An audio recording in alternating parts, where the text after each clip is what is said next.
on a un rôle de confident, de boussole, de miroir aussi pour que les collaborateurs puissent se remettre en cause et progresser. Donc c'est ça, c'est une forme de guide. C'est quand même une relation assez particulière entre un mentor et son menti, dans le sens où c'est une relation qui va être par exemple basée sur la confiance, une relation de transparence, de bienveillance surtout aussi, parce qu'en fait tout l'intérêt d'avoir ce type de relation-là, c'est d'aider l'autre. Et c'est pas unilatéral, c'est bilatéral. Chez Devoteam, on ne choisit pas de devenir mentor.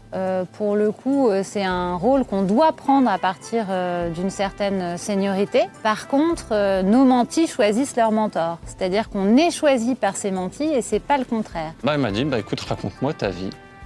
Et je te dirai si je te prends, quoi. C'était un peu ça, vraiment. Donc elle m'a dit, je veux tout savoir, tes passions, tes amourettes, ce que t'aimes bien, ce que t'aimes moins bien, dans le pro comme dans le perso. Honnêtement, ça a duré, je pense, bien 1h30 comme ça au téléphone. Avant qu'à la fin, on s'arrête et on se dit, allez, go, on part là-dessus. On a fait un premier entretien de découverte, ça ressemble à un date amoureux où on essaye de comprendre si justement on a des choses à partager, si cette bulle de confiance et de sécurité peut se former.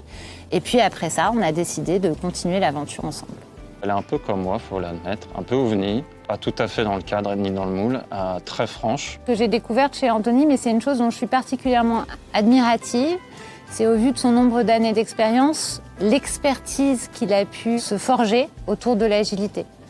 Anthony, c'est un des experts chez nous de ce sujet. Du coup, je sais aussi que moi, j'ai un référent vers qui me tourner quand j'ai une problématique de mise en place d'organisation agile. Il faut admettre que quand on sort des cours, par exemple, peu importe qu'on ait fait une IFAC ou une école, on se retrouve du moment à un autre dans la jungle qui s'appelle le marché du travail. Et du coup, en fait, le fait d'avoir quelqu'un sur qui on peut s'appuyer, qui a de l'expérience à partager, qui a une attitude empathique envers nous et du coup aussi bienveillante associée, faut admettre que c'est un sacré point de repère pour un junior qui vient de démarrer. Pour moi, c'est une force d'avoir ce dispositif de mentorat dès l'arrivée d'un nouveau collaborateur parce que ça va lui permettre d'avoir un référent vers qui se tourner dès le début de sa carrière chez nous. Avant de faire du conseil avec nous chez Devoteam, elle a eu au moins 1000 vies avant ça, où justement, à titre d'exemple, je sais qu'elle a été indépendante, je sais qu'elle a aussi monté sa propre structure par le passé, etc. Donc en fait, c'était hyper intéressant de la découvrir rien qu'au démarrage. Donc oui, c'est très important que ça arrive dès le départ de la collaboration.